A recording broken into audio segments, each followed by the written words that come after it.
go again. So we should have done this class last week, right? It's freedom is the word today. And last week, I believe, was July the 4th. So a big day in freedom for most of us, right? Of course, the big day for freedom really in Texas is what day? March the 2nd. That is absolutely correct. That is Texas Independence Day, which is really the only one that I celebrate. So, let's see, hang on just a second here.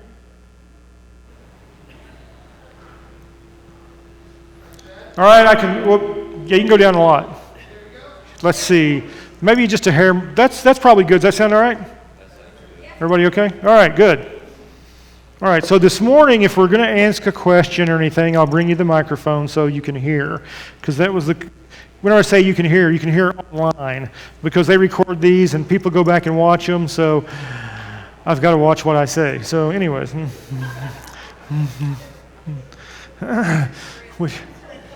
Which is a little bit, see, we're talking about freedom and I'm getting censored already. So anyways, so freedom.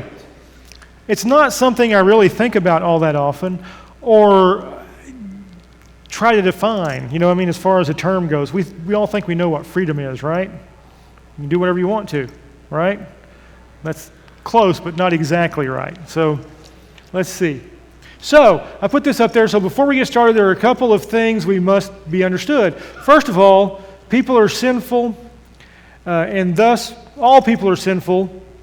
Thus, we are all deserving of God's ultimate punishment. Thankfully, God has redeemed us of His own free will, and this is all that separates us from the worst people that have ever lived, right? Nothing that you or I did, only what God did. So, I'm only saying that. So, as Christians, our ultimate goal must be the redemption of all people and the spread of Christianity throughout the world, right? That's what we're here for. We're learning about some stuff. The only reason I'm saying that is because it's really easy to be judgmental of people. And I know that I am, just ask my kids, but we really have to understand that we're just like everybody else, that there's nothing that separates us from all the kind of people that we talk about that may do things that we say are anti-Christian. So, here we go. So, how would you define freedom? Just anybody. Oh, you have to talk into the microphone. So, does anybody want to define freedom? To me, it's freedom. Freedom is we're free to where we worship. What we do in our playtime and what we do where we shop, where we entertain. But okay. Basically, where we can go to worship and not have to worry about when we leave the doors, leave out of here, that someone's going to be there to admonish us for what we're doing. Okay, so that would be religious freedom. I mean, that's kind of the definition of religious freedom. So, anybody else just want to take a shot? Pastor? Freedom is the ability to live our lives without anybody else's control. Okay, very good. Anybody? I would say free choice. Okay, free choice. Free choice. Free choice. All right, so here we go. So the classic historical definition is the capacity to self-govern, to act according to one's choices within God's created order and under His moral law. Okay? So, well, let's look at the next one too. So, the modern redefinition is the power or right to act, speak, or think as one wants without hindrance or restraint. Okay, so they're quite a bit different, right? So, what's the differences between the two? Does anybody? I'll bring the microphone again. I actually made notes today, so. Heck.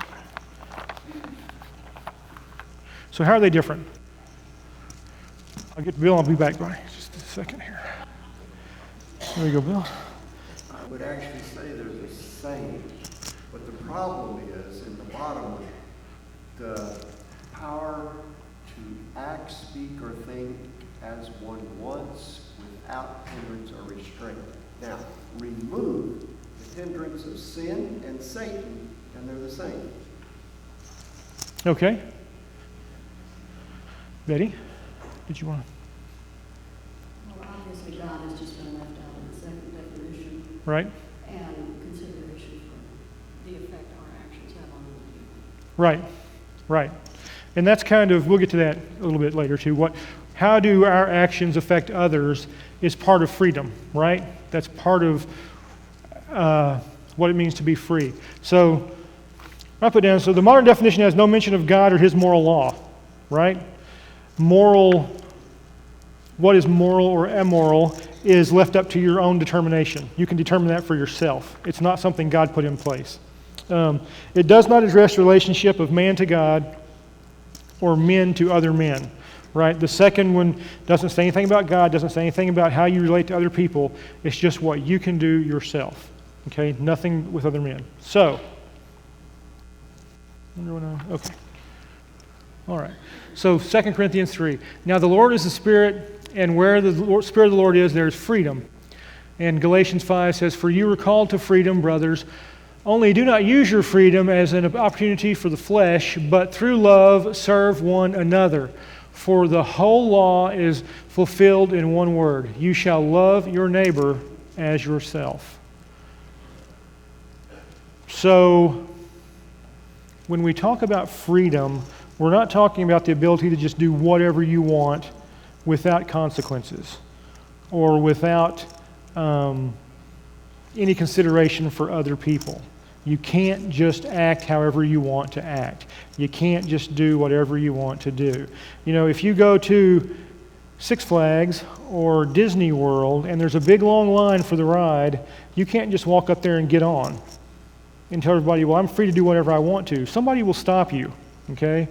But we shouldn't want to do that anyway. We should want to behave like normal people in a normal society behave. So, Webster's 1828 Dictionary of the English Language defines freedom as a state of exemption from the power or control of another, right? Nobody in control of you. You are in control of yourself. You can do whatever you want to do, okay? So the opposite of freedom is slavery, bondage, imprisonment, subjugation, and oppression, right? We see a lot of that stuff today, don't we? I mean, we really do see a lot of those kind of things going on. So freedom is synonymous with liberty, self-control, self-government, and self-determination. Okay? So what are some examples of things we are free to do and decisions we make daily? What do you think? What do we do? What can we do? What'd you say? I didn't. Breakfast. What are you going to have for breakfast, right? Okay. That's true. Well, to some degree, until you get diabetes, and then you can't eat 5 donuts every morning anymore. So, anybody else? There's a lot of stuff we can just do, right? You can go do whatever you want to. So, I just put a few up there.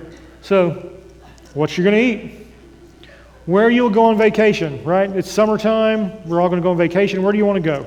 And that's one thing that really is nice about where we live is you can just go anywhere in the country you want to go. Okay, and without telling anybody, you can just go. So, where you will attend church, right? What church do you want to go to? And I think that one's a little bit of it annoys me slightly. And the only reason I say that is because if you really mess up one church, you can just go to another one without anybody knowing what happened at the previous church and mess that one up. So I'm a big believer in if you're going to go mess something like that up, your sin should follow you wherever you go in that respect. You know, it's just like if you hire somebody, right, at your company that got fired somewhere else. Well, you want to know why they got fired, right? I mean, I know we're supposed to be forgiving and everything, but I think in some people's, I'm talking to 2 microphones. What am I doing?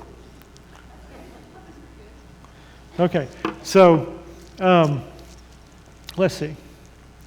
Where you live, home, apartment, what city, what town, out in the country, where do you want to live? You're free to do that if you can afford to have a place to live. That's the caveat there. And so who you will vote for. Oh, what'd you do, Phil? My microphone has quit working. Okay, we're back. Never mind, Phil, it was not you. Believe you me, every time a microphone quits working, I know everybody's looking right up there to see what's going on. So freedom is often described in particular categories, okay? Particular categories of freedom. Religious freedom, which is what religious liberty is what you're talking about. The ability to act according to one's choices on matters of conscience and deeply held beliefs, What do you believe is true about God? You know, what church do you want to attend? How should you live your life based on what God's moral law tells you? Those type things, right? And that's the thing that kind of, there's such a wide variety of churches that you can go to, you know, that we should all be able to really agree on most things, right? And be Christians together, and we just can't do it. We can't get together on things. So, civil liberty, the ability to act according to one's choices with little control, restraint, or interference by the government. Do we have that in America? I would say not as much as we used to, okay? Not as much as it's not Russia, okay, but not as much as we used to. Political freedom, the ability to act according to one's choices regarding political life, including freedom of speech, freedom of assembly, and freedom to elect governmental representatives. We can do all those things, right? For the most part. Economic freedom, the ability to act according to one's choices in regard to the exchange of goods and services, often referred to as free market capitalism. You can buy whatever you want to, you can sell whatever you want to, as long as it's not illegal, and nobody can tell you which field to go into. So spiritual freedom, the ability to choose the good and do it, to willingly act in ways that align with God's moral law. This is the most primary freedom and a precondition for all other freedoms. If you don't have that, you're not free. Okay? If you don't have that, you can't consider yourself to be free. You have to have that first. And you have to act in a way that abides by God's moral law, which is not, how many immoral things do we see occurring every day? Lots, right? Lots. Or how many people do we see mistreating their neighbor? Or they're posting right now, you know, that kind of stuff all the time, right? Whenever I was a kid, you knew your neighbors. And you talk to your neighbors. You might not like them a lot, but you knew who they were. You know, I mean, if they needed something, you wouldn't help them. You know, if you needed something, they'd come help you. That was just kind of the way things worked out in the country, especially. Nowadays, I know who my neighbors are. I made it a point to go talk to them all. You know, whenever I moved in, and they're mostly the same people, but it's just not the same world that we live in nowadays. I mean, how many people don't know who their neighbors are? You know, don't go talk to them. So, a brief video from Dr. Sproul. The video is really good. What he says is, it's just kind of I don't know, it's not the best quality video, but you can hear him, so we'll listen to this. What you can't have is a universe where you have a sovereign God and an autonomous creature. And only if you think of human freedom as rising to the level of autonomy do you have this problem. But nowhere does the Bible ever teach that human beings have been given autonomy by God. On the contrary, autonomy is the illegitimate, illicit reach of creatures made in submission to a sovereign God. You know what we read in creation, that when God put Adam and Eve in the garden, and I had to take the watch out again, I got to finish this quick. What did he say? You live in this garden, and you're not allowed to do anything. I have all these trees with all these beautiful foods there in the garden I've made, but you can't avail yourself of any of them. Don't you touch any of those trees, because if you touch a single tree in that garden, you will die. Is that what God said? That's what the devil said that God said. But that's not what God said. Here's the first introduction of the concept of freedom. Of all of the trees in the garden, you may freely eat. Except this one over here. You may not eat of that. If you do, you die. What God gave human beings in creation was the ability to make choices. But that ability was not unlimited. It was limited. Of all the trees, God said over here, you may freely eat. But you can't just do anything you want to do. There are limits to your freedom. There are restrictions to your freedom.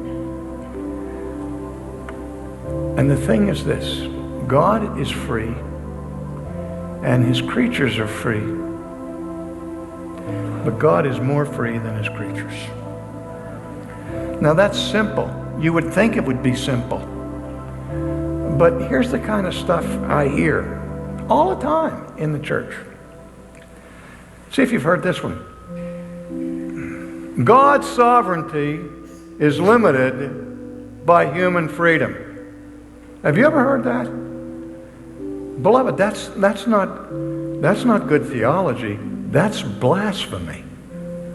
Because you say that God's sovereignty is limited by your freedom. Who's sovereign? You are. You're given now autonomy. You're given freedom that exceeds the freedom of God himself.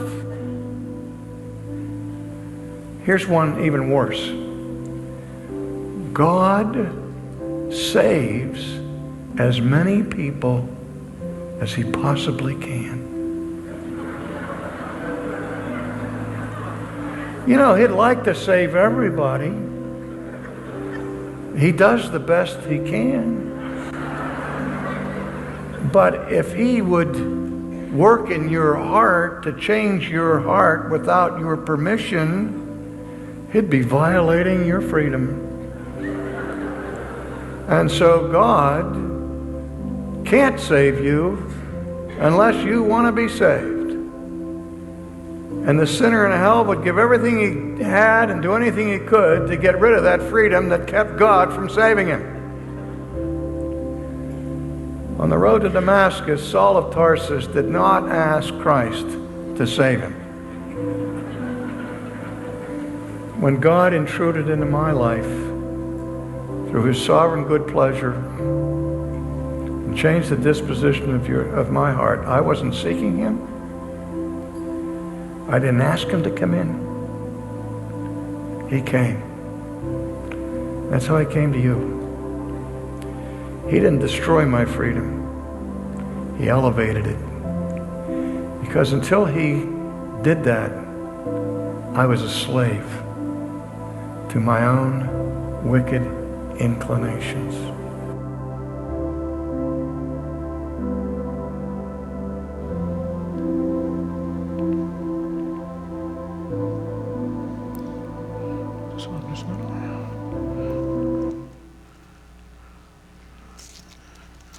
Okay. So based on what he said, what limits our freedom? Is there a limit to our freedom? There is, right? Are we as free as God? We're not, right? But some people think that we are, or that whatever our image of God is, we're okay to choose our image of God. We're okay to decide what God is for us. And that's not right. Okay, we're not free to do those kind of things. We're free to do what God has commanded us to do, and we should do that of our own free will. But did Adam and Eve obey God? They didn't, right? The very first people sinned. They disobeyed God. That's what sin is disobedience to God. So, John 8, and you will know the truth, and the truth will set you free. We've all heard that, right? That's a pretty famous one. So, truth is essential to freedom. Why or how is this true? Why do you have to have truth to have freedom? Anybody?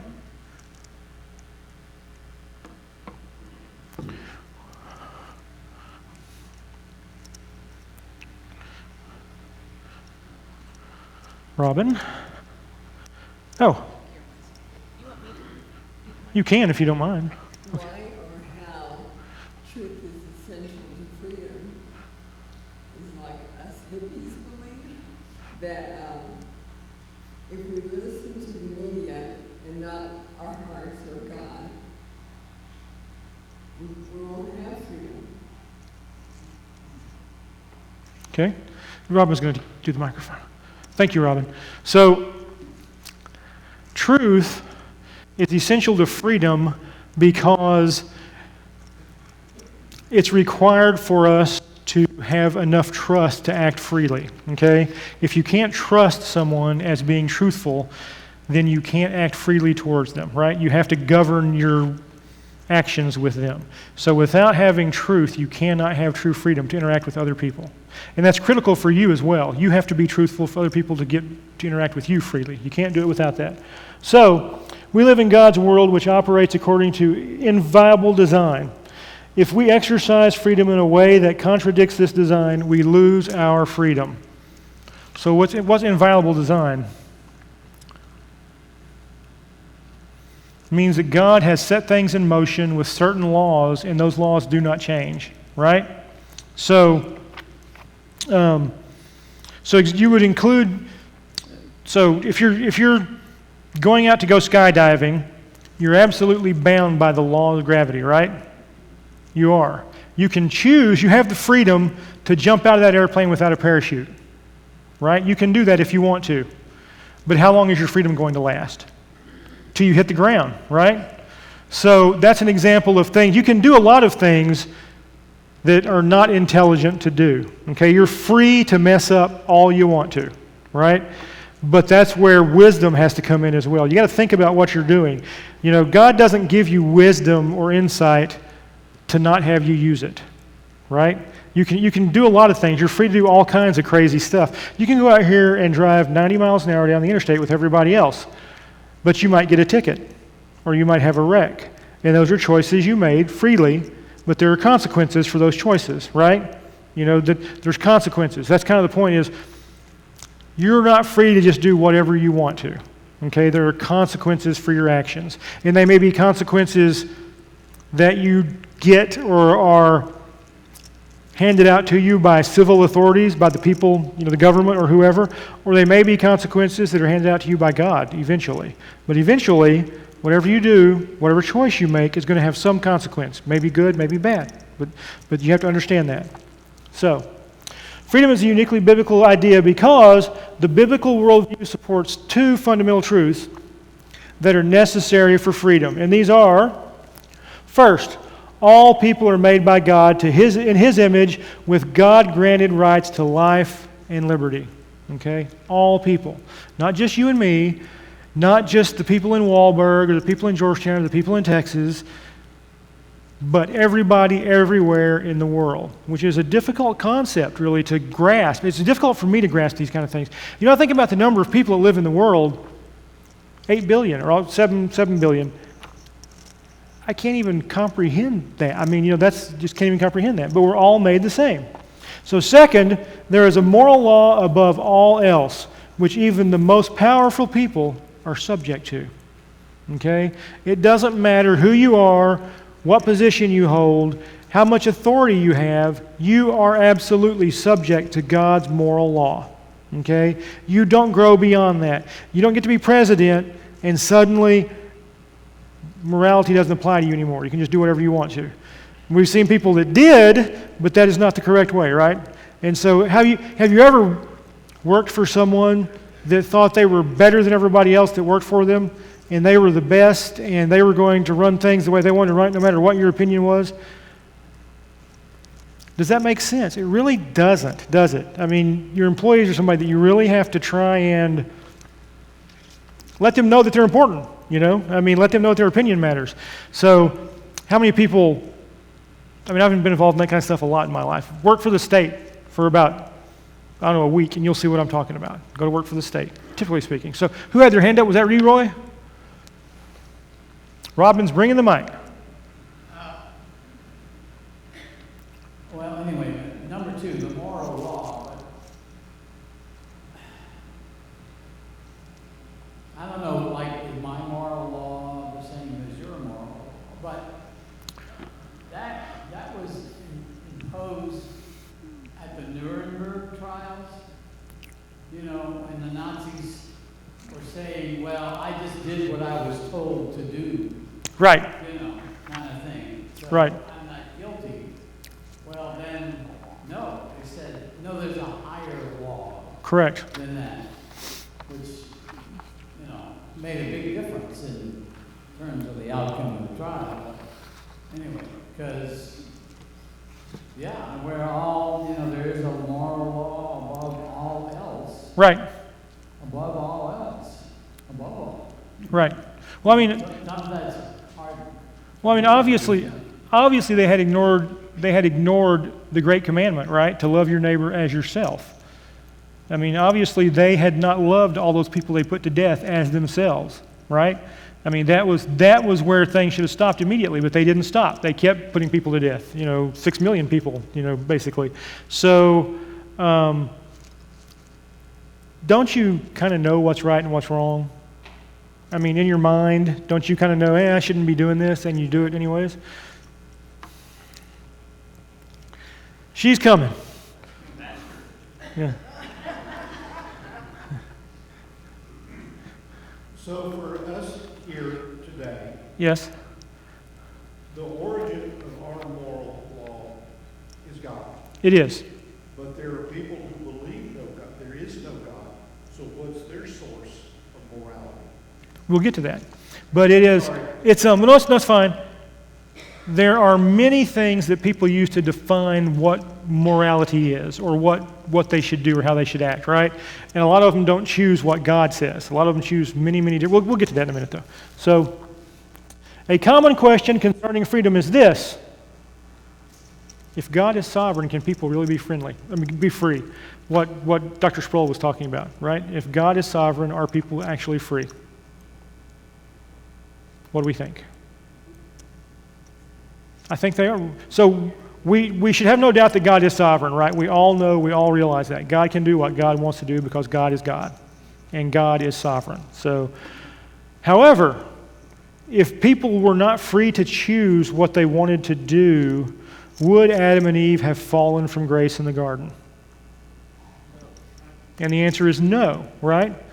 God could have stopped them from doing that. He could have said, you know what? Or he could, God could have also not put the tree in the garden, right? That didn't have to be put there, but there's a purpose for that. See, and that's what's interesting is we're free to make choices. We actually really, really are free, but God knows the result of those choices before we make them, okay? And He knows how things are going to work out before we do anything. We're bound by time. I can't tell what's going to happen 10 minutes from now. I have no idea, really, right? I have some inklings, but I don't really know. I can't definitively say. God knows what's going to happen from the first spark of life until the end of the universe. He knows exactly what's going to happen every minute, every time. And He stands outside it all. He's not bound by time. He's not like us in that respect. So, yes, people can really be free. God made man in His image. God is free, and therefore man is free as well. That's part of being made in God's image, is having the right to choose things. This concept is clearly demonstrated in man's disobedience to God from the fall to today. Man has continually acted in ways that are directly contradictory to the instruction of God. Right? I probably will 50 times today. If in thought, if not in action. So where governments are concerned, some basic tenets concerning freedom include, and this is interesting, I think that if you weigh these out against the way your government behaves, you'll see that there's a lot of stuff that we can fix or work on. So, first, the law is king, and human law is legitimate only when grounded in God's moral law. Okay? If it goes against God's moral law, it's not something that we need to be dealing with. Okay? We don't need to, just because the state says it's okay to do something doesn't mean you have to do it. Okay? You get permission. It's kind of like the tree in the garden, right? You could partake of it, but God said don't do it, but they did it anyway, right? Same thing with a lot of stuff you can do. You probably shouldn't do it, but people do it anyway. So, rulers are subject to the same laws as the people they govern. That's critical. That's absolutely critical for freedom, is the people that are in charge of you have to be subject to the same laws you're subject to. If you find that they are not, then you're not living in the kind of government that you want to live. It doesn't promote freedom, okay? That's not where you want to be. People are to be treated by those in authority as free human beings. So, do we see that happening all the time? Not really, right? Not really. No matter a person's social or societal standing, they are citizens with the capacity for self-governance under God's law. And see, this came out really of Western Christian ideology, okay? Before Western Christian ideology became what we looked at as our governing documents, our governing guidelines, really. There were classes, right, and systems, and you were born into a class, and that was your class, and that's where you lived, and you could not do any better than that. If your parents were slaves, you were a slave. If your parents did whatever, that's what you did. And it's still that way in India to a large degree, right? There's still a really well-defined caste system in India where what your family does is what you do, and that's what you're born into. And there's a lot of people that are considered unclean and kind of beneath human status, really. Okay? You can't have that. Everybody's the same. And that's... Everybody's the same, but not everybody was born in Texas. So... There is a small dividing line, but, so. Political power is decentralized and separated into smaller units that can check and balance one another. Do we have that today? Yes and no, right? Yes and no. Do we have, so, does anybody have like a flag on their house, like a state flag or anything? You have people put the flags up and you can see the flag flying in front of their house and everybody likes that, right? I do. But you know what mine is? It says secede. And that's what I would like to see us do. And I'm serious, I'd be perfectly happy for the Republic of Texas to be the Republic of Texas and everybody else can do whatever they want to at that point.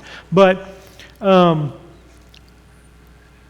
it's about freedom. It really is about the freedom to choose to live your life however you want to live your life without government interference. So, civil authorities are actually civil servants and are accountable to the citizens they serve. I don't see a lot of accountability in government today, right? Not a lot of accountability. So, based on the definitions discussed, it should be apparent that freedom is a system of give and take, right? It's not all me, me, me, me, me. I can do whatever I want to without concern for anything else. There are results. There are actions that we set in motion by our freedom. So those who are Christians cannot live in any manner they may desire. They are absolutely bound by God's description of what a Christian life should be. Okay? It's not okay to just go do whatever you want to go do. There are consequences, right? Whenever you were a kid, if you disobeyed your parents, were there consequences? And yes, there were consequences, and they were meted out immediately. There was not any kind of like a trial. So, similarly, there are aspects of life that require the sacrifice of certain freedoms to attain. The question that needs to be answered is, what are we willing to sacrifice for freedom, and what freedoms are beyond sacrifice? What are you willing to give up to be free?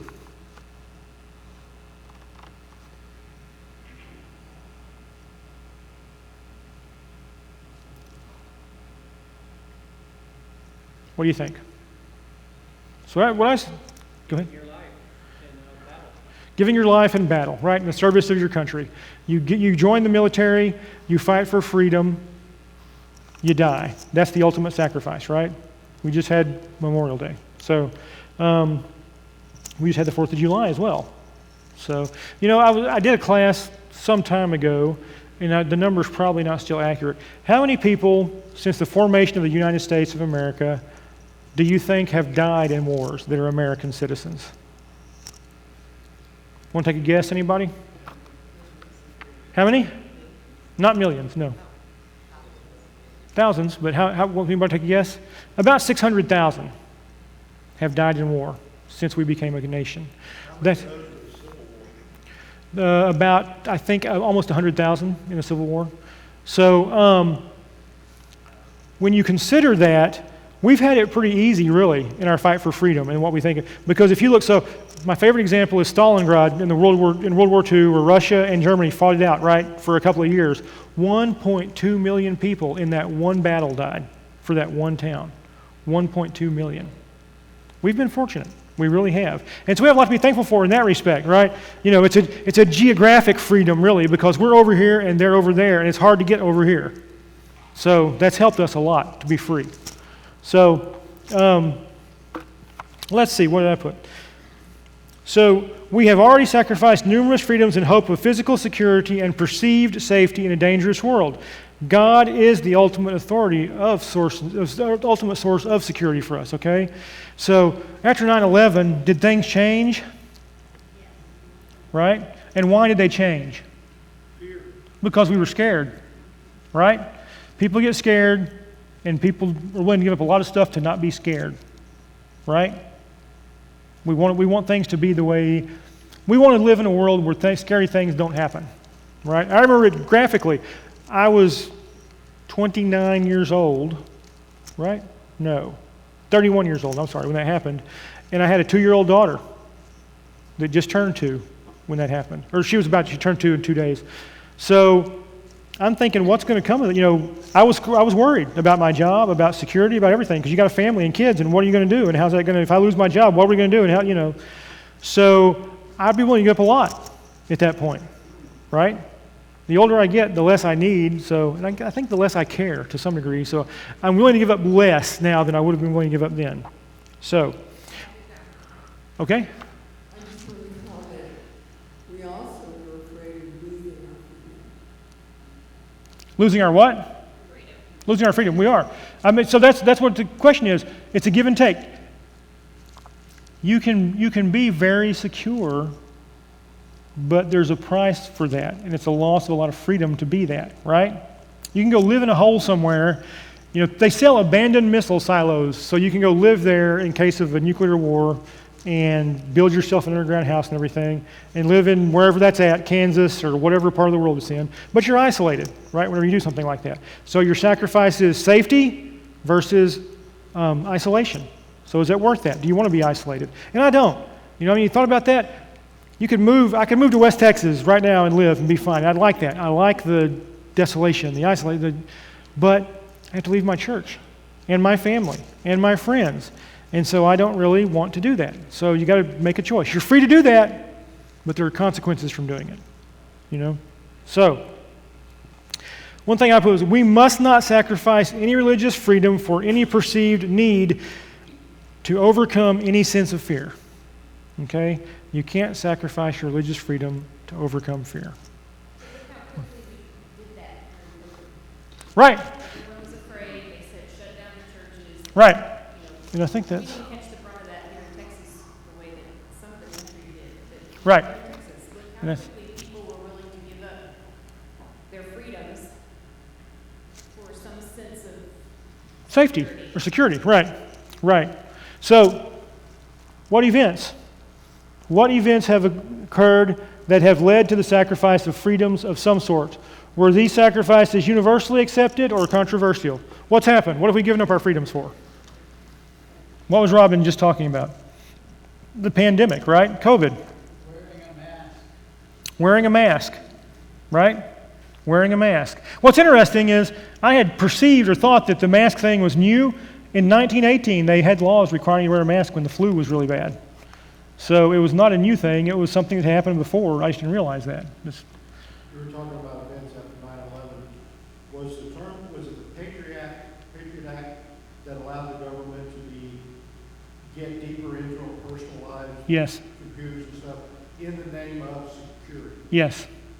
And so you give up your freedom of privacy or right. You know, and to me that's almost deals with the Bill of Rights under the clause dealing with unreasonable searches and seizures. But I'm not going to talk about constitutional laws. The Constitution is really pretty simple. It's written in relatively simple language, and people interpret it in so many crazy, crazy ways. Just like the Bible. You read the Bible is pretty clear about a lot of stuff, but people, because it doesn't agree with what they think is right, don't accept what it says. And so that's, you know, how often does that happen? Okay? Yes? So, talking about rights, I mean, there's rights that people constantly talk about, the freedoms we have, those are all ideas. Right. They're ideas that are backed by force, right? In other words, in order to exercise a right, there has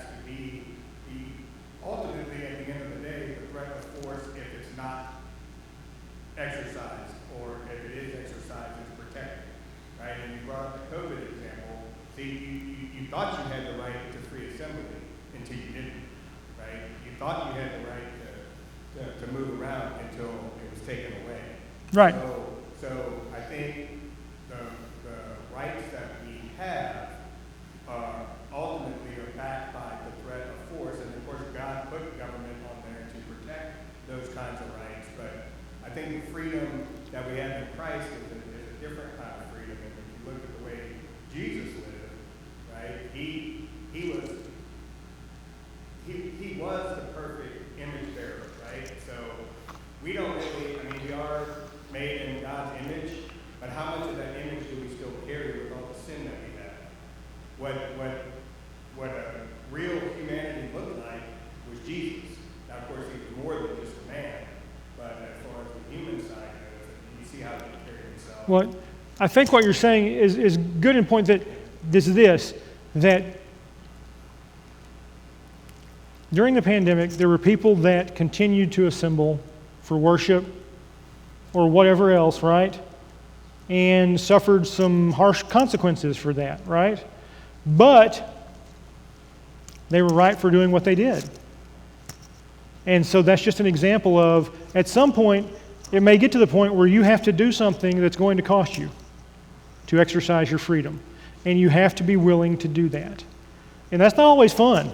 You know what I mean? It's not always fun. Especially if you're a parent and you have kids and you're trying to raise your kids and all of a sudden you're dealing with something else that takes you away from your kids or endangers your relationship with your kids. You know, it's hard to weigh these things out. It's not easy to decide this freedom is worth it and this one is not. Right? It's not easy to decide those things. And believe you me, you can be absolutely right and suffer for what you do. You can be absolutely right. So, beyond the occurrences of historically significant events, there are everyday choices that can lead to diminished freedom. What are some examples? Have you made sacrifices that you regret? Should be you, not your. Are there things you would have sacrificed more freedom to attain?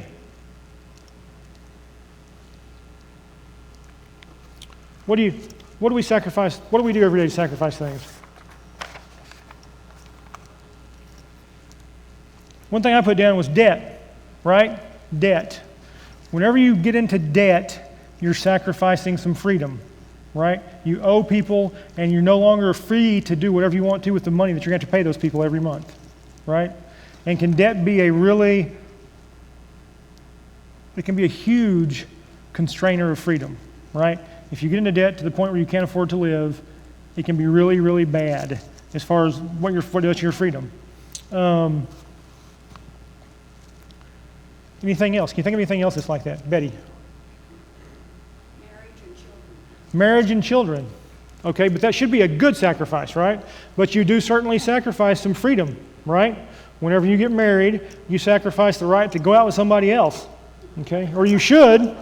So, like I said, me and my kids watch way too many 2020s or something like, because you see all these murders that occur, right, out in America, and it's always like, it was her third ex-husband that did it, or whatever, you know, and she was living with this other guy, but she was a good person, you know. I mean, I'm going, okay, you know, so, and I'm not saying people should get killed or whatever, but I'm just saying we live in a kind of a convoluted sense of the way to think what's right and what's not. So, sacrificing values to obtain financial gain. Do people do that all the time? All the time, right? Working on projects that support institutions that have distinctly anti-Christian values or goals. For me, that's what I do. I try and make sure that whenever I'm doing something, like I bid our jobs. I decide what jobs we'll do or what jobs we won't do at work. That's what I do. And I will not do anything where abortion is their primary purpose. Okay, we do hospital work, but I don't know what, you know, like whole hospitals, but I will not do anything for Planned Parenthood or any clinic along those lines, right? Not going to do that kind of stuff. I will not do anything for anything that supports a non-Christian religion. You know, like a Muslim center. And that's not because it's just that I don't believe I should help support the spread of something that's directly anti what my religious beliefs are. You know, and so we've got to take a stand on that kind of stuff and go, I'm not doing this. You know, I mean, that's just, you got to be able to do that kind of stuff. And thankfully, we still can. okay? And I'm not required to go bid every job that's out there and try and get every job that can be done. I can choose what I want to bid and choose what I want to do. And thankfully, I've been able to do that. So, sacrificing time for worship or other popular activities. Oh, sacrificing worship for other activities, for instance, kids' sports, right? Do we see that today or not? Where the sports or activities of a child reign supreme to everything else. It's above church activity, and it shouldn't even be close. You know, I told this before, but whenever I was a kid, I wanted to play Little League baseball. I did, and we had a Little League in Florence where you could play. And the Church of Christ pastor was my team's coach, but practice was on Wednesday nights. And we went to church on Wednesday nights. So I didn't play Little League baseball. We went to church instead. So, but that was just the way my parents did things. You know, I mean, that's just the way things are. So, we must realize that a common let me see, is this right? We're going to move on here. Anything else? Is there anything that we would sacrifice more freedom to attain? We shouldn't. Okay, so this is what's called the golden triangle of freedom. And all of these things are necessary for the other to exist. To have freedom, you have to have virtue. To have virtue, you have to have faith. And it goes both ways, okay? All these things are necessary for the other one to exist. And we'll talk. So freedom requires virtue. Ben Franklin said, only a virtuous people are capable of freedom. As nations become corrupt and vicious, they have more need of masters. See what he's saying? The worse you are, the more supervision you need, right? And that's correct. That's absolutely true. The worse you are, the more supervision you need, right? And whenever I worked for the state in the corrections, you have some inmates that are called trustees, and they can go do all kinds of stuff, right? They can get out and they can drive a car around town and deliver things and all kinds of stuff. But then you have inmates that are called segregation inmates, right? And there's different levels, but some of them don't get out of their cell because they require supervision all the time because of the way they act whenever they're in there. The world is the same way, okay? The worse you act, the more supervision you need, okay? You don't want to be one of those people that has to be supervised all the time. One of my kids is like this, right? She requires lots of supervision. And she's grown now, and she actually works and everything, but I still talk to her and I keep thinking, where did I go wrong? Anyways, so thus, people who are self-controlled and virtuous do not need a strong centralized government to control them. Virtue requires faith. Simply defined, this means Christianity is required for a person to live a virtuous life. It's a Christianity thing, right? It's God's moral law. That's why we obey it, because we're Christians. Through Christ, His followers are able to increasingly bear the fruits of the Spirit, which are love, joy, peace, patience, kindness, goodness, faithfulness, gentleness, and self-control. Right? That's the kind of life you want to live. John Adams, a really influential guy in the first part of the founding of our country, wrote the Declaration of Independence, that kind of guy. Very, very talented. If you ever watched everybody watched 1776, the musical? Oh, it's really good. The guy from St. Elsewhere, the head doctor, the little short guy, I don't remember what his name was, but he was the main, he really can't sing, but it's a musical, it's pretty good. You should watch it. For the 4th of July, it's something that's always on in Turner Classic Movies. If you want to, it's always on the 4th of July, so you've missed it this year. Anyways, John Adams stated, "We have no government armed with the power capable of contending with human passion unbridled by virtue and religion. Our Constitution was made only for a moral and religious people. It is wholly inadequate to governance of any other." And that's right? They wrote the Constitution expecting you to behave like a Christian should behave. We shouldn't have to be told to do these things. These are things that we should do just because it's what's right. And when we get away from those things, where we have a bunch of stuff with the Constitution looking, hey, they make other laws, and we get off, it's a downhill thing once it starts going.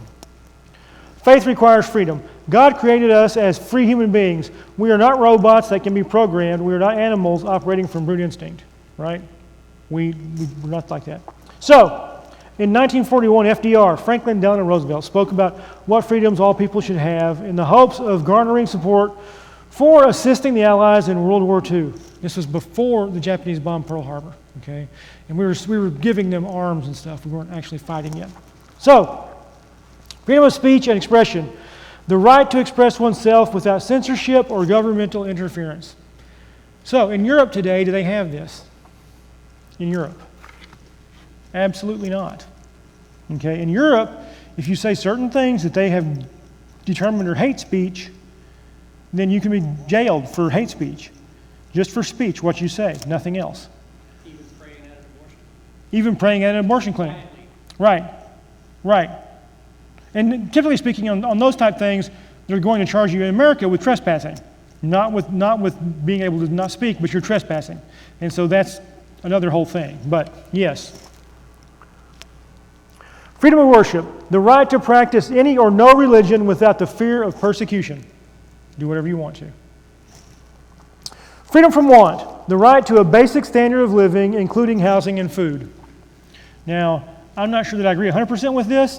I don't think that it's a right. I think it's something you should earn, okay?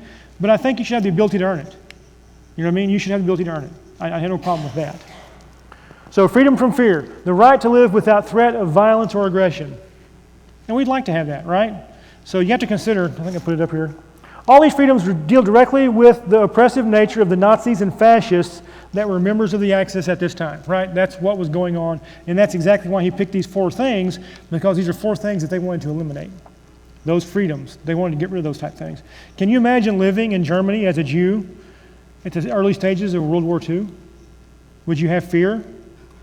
Yes. Would you be able to earn a living? No. You couldn't work. They forbid you from having a job. So what are you going to do? That's the reason, we have never lived in a time like that. I have not. So these kind of things seem kind of foreign, but there was a purpose whenever he was doing it. There was an absolute. And so the interesting thing is fascism, Nazism, and communism all have one thing in common, and what is that? What did you say, Betty? No God. No God. That's exactly what it is. No God. Which, you brought up that in America, a lot of people, we say we're born free. Right. If you ask most Christians in this country, they would say if you're born in America, you're born free. Scripture says we're born a slave to sin. So, again, I think a lot of times we put our framework or our lens that we see things through a political lens or our Constitution and things like that. But again, those are all ideas. But the truth of the matter is we are slaves to sin. We're like a slave race, right? And Jesus said, take my yoke because it's light. So you can either be a slave to Christ or you can be a slave to sin. What you can't do is free onto yourself, like R.C. Sproul was saying. You'll never be autonomous. So you're gonna submit to one or the other. And obviously, Christ is the way to go. So the redefinition of freedom basically rests on the assumption that people are sovereign, autonomous individuals, no longer part of God's creation and under His law, right? The modern definition of what freedom is means you can do whatever you want to because there is no God. You're not obliged to live any way. Anything you want to do is perfectly fine. So freedom is often described as the right to do everything as long as it doesn't harm anyone else, right? We've heard that, right? I'm not hurting anybody else, so leave me alone. So, when considering this definition, how can those that support the right of abortion defend their position? Right? Well, here's how. So, Supreme Court Justice Kennedy wrote, "At the heart of liberty is the right to define one's own concept of existence, of meaning, of the universe, and the mystery of life." So you can define for yourself what life is. You can define for yourself what... So that's where we started. And then, Roe versus Wade. So Justin Harry Blackmun wrote, "The word person, as used in the 14th Amendment, does not include the unborn." That's how you justify it. But then, what does Jeremiah 1 verse 5 say? "Before I formed you in the womb, I knew you, and before you were born, I recognized you. I appointed you a prophet to the nations." Deliver those that are being drawn unto death. Proverbs. Right. Deliver those that are being drawn into death.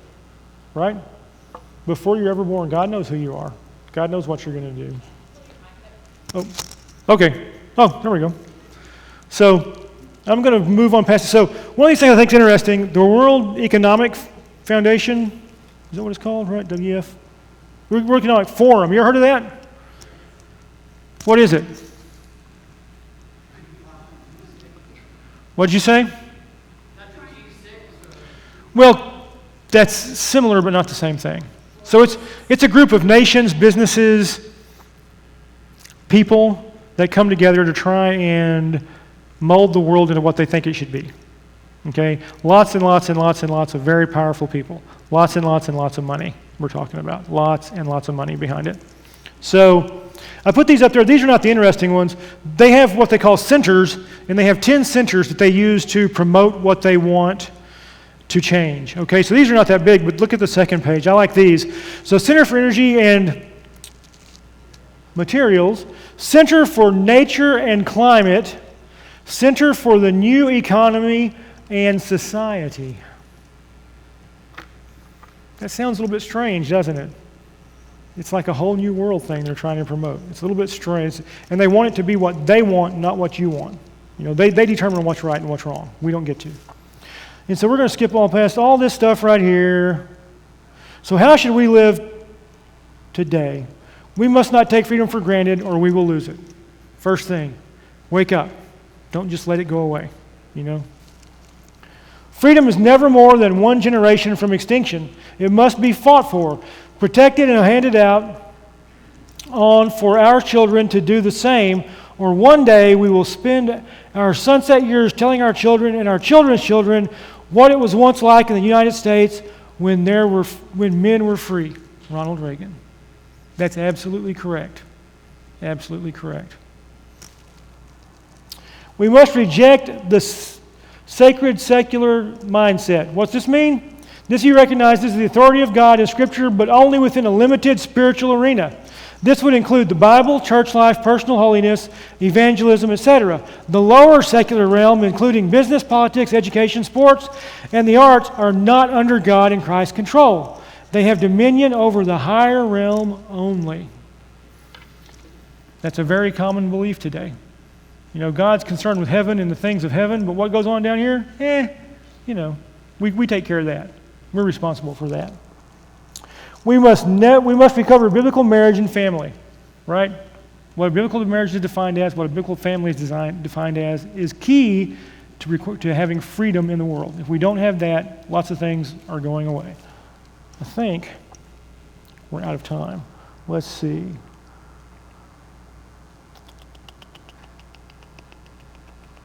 I've got one thought, Chad. Okay. I think here in America and in Western society, we have a completely different understanding of freedom than a lot of the world. Sure. And I think if you are caught up in a conversation or debate with someone about freedom, it's important to ask them to define their terms. Right. Because I think that we as Christians have freedom in Christ no matter what the government does. We may not have the freedom to exercise our religion openly, but even Christians who live in the most tyrannical governments in the world can still have a freedom in Christ. Right. Right. That's And very important. we have to exercise that. Yes. So fearful people who are dangerously divided and at each other's throats are easy to control. Understand that. If we're fighting with each other, it's easy to be controlled, right? If you're not unified, if you don't present a unified front that preserves freedom, and you're constantly bickering about stupid stuff, it's a lot easier to control you than it is if you're all focused on what freedoms are we losing, what we need to stand together and stop. That's important to understand. As children of God, the Almighty Creator of everything, our lives are completely secure in His strong hands. No matter what men may do, God is sovereign, and we are eternally secure through Him. Okay? God is sovereign. We are eternally secure. You cannot forget that. You can't let people run over you because you're God's. Okay? And He is better, He is more powerful than anything in this world. Right? The important thing to understand here is we're not going to live forever. And whenever you die, you're going to one of two places. And if you're a child of God, it's going to be okay. That's why it's okay to sacrifice for freedom. That's why it's okay to stand up and say, this is not going to be all right. We're not going to let this happen. Is it easy to do? It's not. It certainly is not. But we've got to do that. So any questions before we're done? Any comments? Eva? I have a comment. Yes. When you're talking about all this global stuff, you're talking about all this global stuff and these rich people, getting together and deciding how they want the world and everything. Right. When it gets right down to it, who's going to be in charge? Because they're going to be fighting. They're all going to be A personalities and be fighting to be in control. Right. I want to watch it. Right. It's interesting. So you can go to the World Economic Forum website and you can read what all their policies are and how they're trying to change things and what kind of global initiatives they're making and taking. And it's very, very, very, very socialistic and it's Marxist, really. It's Marxism. So, but it's very interesting. And I didn't even think about it. I had never looked at that. It's amazing what you can see on the web. Just go look. Watch what? Oh, artificial intelligence, right. Because it'll tell you whatever you want to know every time. So now if I punch in a search in my phone, AI answers it for me. And it tells me, well, this is what I think you're talking about. And most of the time it's right. It's kind of scary. So anyways, all right. We have to go down to worship. I have to do screens, so I've got to go down there. Anyways, let's have prayer and we'll be dismissed. Lord God, thank you for what you do for us. Lord, thank you for the rain. We pray that you might have mercy and help those that have suffered through the flooding, those that have lost lots of things, those that have lost loved ones, that you might comfort them. We pray now that as we go throughout this next week, that you would watch and guide over us, help us to live as we should live, help us to exercise our freedoms, help us to be conscious of what freedom really is. We ask these things in your precious name. Amen.